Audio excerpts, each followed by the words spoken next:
nyangwaka maswivona makalti wa inguvu Tintombeta nyangwaka maswivona makalti wa inguvu Tintombeta nyangwaka maswivona makalti wa inguvu Ikuranza siluswa unyame nyame Ikuranza siluswa mishika shika Warimuka ntombi nkama ngakukuma tekisini Mina ningalavishwa lisima anolavashwa kutlanga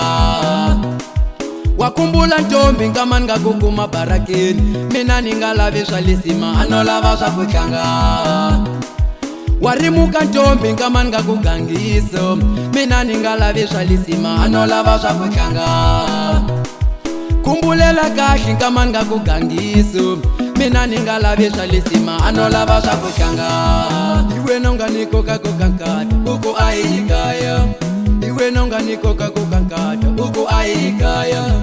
Iwe nonga nikoka kukankata uku ayikaya Yatibika kavatwali Na mina ikushengwa iliranzo Nipumelele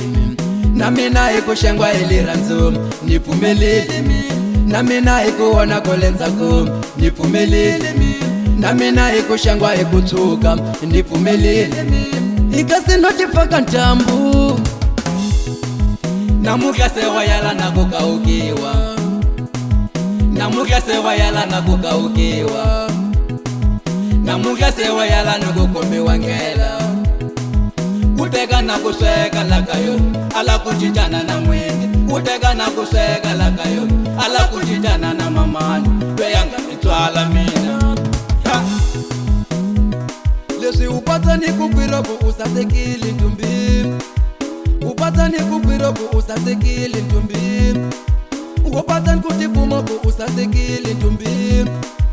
Upata nkutipumoko usasekili ntumbi Awulavi kukaukiwa Ikusasekili ntumbi Awulavi kukaukiwa